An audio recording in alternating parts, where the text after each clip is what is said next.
Because ठंड हो गर्मी हो ऑपरेशन चैलेंज है ना, I feel it is all the mindset attitude. आप जैसी दृष्टि वैसी सृष्टि, जैसा सोचोगे ना वैसी होगी। जैसे नज़ारे आप देखना चाहते हो, नजर वैसी रखो, नज़ारे बने आप दिखेंगे। सर पर इन रियलिटी -38 डिग्रीज में क्या फील होता है? लाइक फीलिंग लेस होते हो आप। फीलिंग होती नहीं है यार। एंड ठंड में सर्वाइवल इज नॉट ईजी। गाड़ी अगर आपने ऑन करनी है, नॉर्मल आदमी ठंड में शायद रात को एक बार भी नहीं उठता होगा। वहाँ पे एक जवान को एमटी में मैंने चेक किया, मैं कैसे करते हो आप लोग, गाड़ी कितनी बार ऑन करते हो? तो रात को 5 से 6 बार गाड़ी ऑन करनी पड़ती है। एक एक घंटा गाड़ी को ऑन रखना पड़ता है, नहीं तो गाड़ी आपकी सुबह स्टार्ट नहीं होगी। गाड़ी के नीचे जहां आपका फ्यूल टैंक होता है, उसके नीचे तकरीबन 40 से 45 मिनट आपको लगा के रखना पड़ता है स्टोव, ताकि उसका जो है वो लिक्विड स्टेट में आ जाए फ्यूल, ताकि आपकी गाड़ी चल सके। ऐसी कंडीशंस हैं। अदरवाइज लोगों को क्या लगता है स्कूटर नहीं स्टार्ट हो रहा, आपने थोड़ा सा टिल्ट किया, एक एक मारी स्टार्ट हो गया। बट वहाँ पे गाड़ी चलाना दूर की बात है, सुबह गाड़ी चला सके उसके लिए पूरी रात में 5-6 घंटे जग करके वो गाड़ी ऑन रखता है जवान। सोता कब है? सुबह भी ड्यूटी है, 5-6 बार उसको गाड़ी ऑन करनी है। Survival is not very easy. वहाँ पे पानी है आपके साथ से जा रहा है, बट आपको फिर भी पानी नहीं मिल रहा है। I can show you the photograph जहाँ पे बकेट रखी है, बकेट के ऊपर my toothbrush talcum and everything is kept, and वो उसके नीचे नहीं जा रहा है। आप ऐसी कंडीशंस में आप रह रहे हो, बर्फ है चारों तरफ, आप इतनी बर्फ इकट्ठी करेंगे और उसमें से इतना सा पानी निकलेगा, एंड जब आप गर्म करके निकालते हैं, बिलीव मी, उसका कोई टेस्ट नहीं होता, आपकी प्यास ही नहीं बुझती है। सो ठंड में चैलेंजेस बहुत हैं, बट मैं तभी तो बोलता हूँ इंडियन आर्मी जो है वो अपने आप में एक ब्रांड है और जबरदस्त ब्रांड है। यू नो, आप मेरे को कहीं पे भी दिखाइए, मैंने अपने अपोजिट देखें काउंटर पेयर्स, अगर चाइना की बात करें, उनके ट्रूप्स हैं, उनके पास में हथियार जरूर होंगे, बहुत अच्छे अच्छे वेपन होगा, टेक्नोलॉजी होगी, बट एक हिंदुस्तानी जवान और एक दूसरा चाइनीज जवान, देयर इज नो कंपैरिजन। गुड़ और चने खा करके भी हमारे जवान लड़ते हैं, दे नेवर कंप्लेन। उनका जवान नहीं लड़ सकता। मैंने उनको देखा है, जिस तरह की गाड़ी में आते हैं वो बर्फ में, जिस तरह के कपड़े पहनते हैं, इक्विपमेंट पहनते हैं, आप उसको ठंड में खड़ा करके देखो 2 मिनट में। यहाँ पे एक सरकारी इशू वाला जो कोट मिलता है उसके अंदर बहुत खुश है जवान, ठीक है, और पूरी हिम्मत से बिल्कुल मुस्तैदी से अपनी ड्यूटी करता है। उसी माहौल में मैं किसी दूसरी कंट्री का अगर खड़ा कर दूँ, हिल जाएगा, नहीं कर पाएगा। ये हिंदुस्तानी फौजी है जो कर लेता है, खुश रहता है उसके बावजूद भी। जब भी पूछो तो बड़ी चार्जअप रहता है और हमेशा बोलता है मेरा देश मेरी फौज, नाम नमक निशान, ये 3 वर्ड है छोटे से, इसके लिए कर जाते हैं लोग। तो ठंड वंड मायने नहीं रखती, खुश होकर जाते हैं लोग। आपका दिमाग कैसे बदलता है ऐसे एक्सपीरियंस के बाद? आप कैसे बदलते हो एज अ मैन? यार हमेशा पॉजिटिव सेंस में बदलते देखा है मैंने। जब आप देखते हो ना चैलेंजेस, लोगों को देखते हो उसमें भी खुश है ना। जैसे फॉर एग्जांपल ऐसा भी सिचुएशन है जहाँ पे आप गए, आपके पास खाना कम है। उदाहरण के तौर पर अगर मैं तो मान लीजिए 4 लोग हैं और 1 रोटी का टुकड़ा है सिर्फ आपके पास में। भूख तो सभी को बराबर लगी हुई, थके भी उतने ही, आपने उतना ही किया। बट उम्र के लिहाज के हिसाब से हमेशा ये देखते हैं, फौज की सिखलाई ये कहती है कि अगर जो सबसे छोटा है 4 टुकड़े करोगे तो सबसे बड़ा टुकड़ा उसके पास जाना चाहिए, जो सबसे जूनियर है, और पहले उसके पास जाना चाहिए।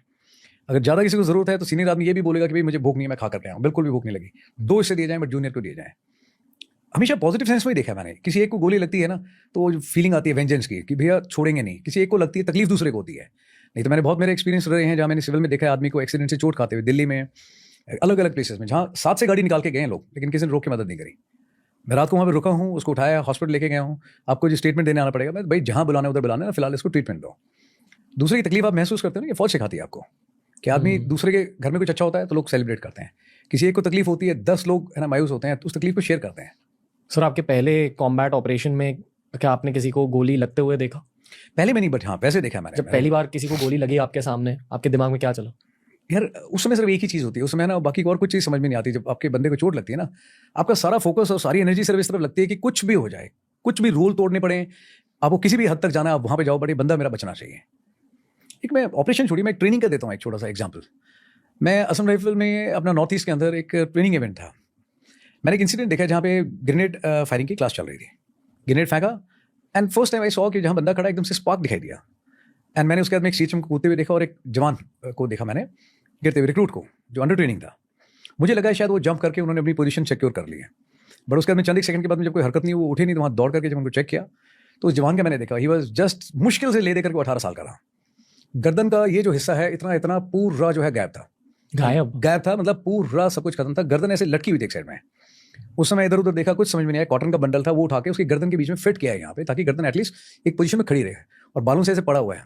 आई डोंट नो, शुक्र है विंड पाइप और बाकी चीज़ में नहीं लगी थी, but major portion from this side ना गॉन। एंड उस जवान ने मेरे को इतनी जोर से पकड़ रखा था एंड खींच रहा था मुझसे जोर से, एंड वो शाउटिंग लेके नाम लेके, राजीव साहब मुझे बचा लो साहब, मैं इकलौता लड़का हूँ साहब मेरे माँ बाप का, घर में मेरे पापा मम्मी का। उस समय भी आई कैन अंडरस्टैंड, वो अपने बारे में नहीं, अपने माँ बाप के बारे में सोच रहा था कि और कोई नहीं उनका ख्याल रखने के लिए। सर मुझे रहना है इसलिए कि उनका ख्याल रख सकूँ, प्लीज़ साहब मुझे बचा लो सर, मैं मरना नहीं चाहता सर। मेरे इमोशंस उस समय, मुझे भी रोना आ रहा था, मुझे भी लग रहा था यार क्या हो गया, यंग बच्चा है बिल्कुल इसके हाथ में। मैं खुद भी यंग ही था उस समय, कप्तान ही था मैं। एंड मैं फिर भी उसको बोला, मैं क्या हुआ ब्रदर, कुछ नहीं हुआ, नथिंग, क्यों इतना हल्ला मचा रहा है, मैं थोड़ी सी चोट लगी यहाँ से, हो जाएगा ठीक, कुछ नहीं होने वाला। बट बिलीव मी यार, वो इतना जोश दिखाने के लिए भी जोर है ना, अंदर से लगता है बहुत ज़्यादा यार, है ना, to pretend something which you are not. मन में कुछ और आ रहा है, लग रहा है अंदर से यार गया बंदा, 4 शॉट इज गॉन। मन मानने के लिए तैयार नहीं है, बट फिर भी उसको तो मैं बोला मैं तू हो जाएगा ठीक, कुछ नहीं होगा, थोड़ा सा बड़ी ले चलेंगे तेरे को। 2 लोग बैठ सकते हैं चॉपर में, उसको कैसे कैसे फोल्ड करके डाला चॉपर में मेरे को याद है। यहाँ से बाल पकड़ रखा है, यहाँ पे ये लगा रखा है, कुछ ड्रिप लगा के डॉक्टर ने किसी तरह से बस अंदर ठूस करके भेजा गया वहाँ पे। डॉक्टर को उसके साथ बैठाया एंड मैंने साथ में गाड़ी चलानी शुरू करी। वहाँ से नागालैंड पहुंचे जहाँ क्लोजेस्ट हॉस्पिटल था, लेकर के गए। कॉन्फ्रेंस चल रही थी, डॉक्टर से बोला कॉन्फ्रेंस है, वहाँ जाके मैं अंदर गया, मैं कॉन्फ्रेंस गई तेल लेने के लिए, बंदा चेक करो। Doctors were also very responsive, उन्होंने देखा कि पता नहीं था, तब तक बता दिया लोगों ने कि कैजुअलिटी आ रही है। उन्होंने ट्रीट किया, 2 दिन ट्रीटमेंट में रखा उस बच्चे को, बहुत कोशिश करी, best possible effort done by doctors team everyone, नहीं बचा। इवन मोस्ट डिफिकल्ट, उससे ज़्यादा मुश्किल टाइम 2 दिन के बाद था, जब उसके पेरेंट्स की टिकट बुक कराई, उनको अभी तक पता भी नहीं था कि बच्चा नहीं रहा। उनको एयरपोर्ट पर रिसीव करने के लिए मैं गया, जवान की ट्रेनिंग कर रहा था वहाँ। उसके पेरेंट्स आए, मैंने उनके पैरों को हाथ लगाया, उनको रिसीव किया। आँख से पता लगना चाहिए था उनको, बट वहाँ भी मजबूती से खड़ा रहा। मैं कैसे हैं आप, दिक्कत तो नहीं हुई रास्ते में? बोला वो बच्चा, मैं आइए लेके चलते हैं। वहाँ लेकर के गए, उसके बाद में फादर को अलग किया, मदर को अलग किया, और उसके बाद में ऑब्वियसली लेडी शायद है ना सस्टेन नहीं कर पाती उतना प्रेशर। उनको बताया कि मैं ऐसे ऐसे हुआ है, ठीक है। And that was the time which was emotional break down for me also. You know, जो हो गया मेरी आंखों के सामने, वो तो चलो मैं उसको हौसला दिलाने के चक्कर में खुद को बड़ा मजबूत रखा। बट एक फादर को एक यंग बच्चा, एक लौता बच्चा जाते हुए देख के है ना, वो वहीं पे घुटनों में बैठ गए। वो उनमें जान ही नहीं बची थी। बड़ी मुश्किल से उनको खड़ा करा, बिठाया, फिर उनको समझाया कि अपनी वाइफ को भी कैसे बताना है। फिर वो देखना चाहते थे बच्चे को, अब क्या दिखाएंगे कि इसके नीचे सब गायब है पूरा, तो मैं फेस नहीं देख सकते आप, ठीक है। मदर को मना किया गया कि फौजी कुछ नॉर्म्स हैं, समझाया उनको, ये वो फादर को दिखाया, बट वेरी डिफिकल्ट। रात को 4 बजे भी ऐसा हुआ है कि जहाँ पे एक फ़ोन आता है और वो कहता है कि sir CO so and so RR passed away in the operation. ये 24 घंटे बजता रहता है मेरा phone, because I was in such a branch जहाँ पे we were dealing with operation. कहीं पे भी हो रहा हो, इट वाज थ्रू अस। अब हर बारी जितनी बार फ़ोन बजता है, कितनी बार लोगों को डर लगता है। फ़ोन, जनता वॉलंटरली पूरे दिन भर फ़ोन में उंगली करती है। I was one of those guys, मैं हमेशा सोचता था कि मेरा फ़ोन ना बजे तो बहुत अच्छा है ना, बिकॉज वो हमेशा रहता है मन में, फ़ोन बजेगा तो वो बोलेगा सब ये कैजुअलिटी, चॉपर चाहिए, एक बंदा गया, एक और गया, एंड इट हैपेंस, रूटीन है ये। आप RR में देखिए, JNK में हर रोज एक बंदा किसी घर से जाता है। इट्स वेरी पेनफुल, है ना, अपने बंदे को देखना। इमेजिन 4 बजे आप किसी के घर में जाते हो and you have to tell, आपको घर में बताना है उनको कि so and so, colonel so and so और major so and so is no more. आसान नहीं है। फिर भी हिम्मत करके गए घर पे, नॉक किया 4 बजे। उस लेडी की आप हालत सोचो जिसको आदत नहीं है कि भाई 4 बजे मेरे घर की कोई बेल बजाएगा, बट आज अचानक से बजती है। उनको ये भी पता है कि काउंटर इंसर्जेंसी और काउंटर टेररिज्म ऑपरेशन इलाके में मेरे हस्बैंड कमांड कर रहे हैं और ऐसा सा माहौल है। 4 बजे घंटी बजने के साथ साथ मन में 10 तरह के ना ख्याल आते हैं, और सही आते हैं कि घंटी अच्छी नहीं बजी, 4 बजे बजा, कुछ हुआ है। It is not the normal routine. जब सामने खड़ा हुआ एक फौजी ऑफिसर दिखाई दे और उसकी शक्ल में लिखा होता है साफ साफ कि है ना ये कोई अच्छी बात बताने के लिए नहीं आया यहाँ पे, तो उसी समय हाव भाव चेंज हो जाते हैं पूरी बॉडी के। बोलने की जरूरत नहीं पड़ती, सब ठीक है। बड़ी रो करके मायूस आवाज में पूछा उन्होंने लेडी ने, hope all well? Ma'am all is not well. Movies में है कि all is well, all is well, every time things are not well. मैंने उनको बताया ये है, एंड खुद को भी रोना आ रहा है बताते समय।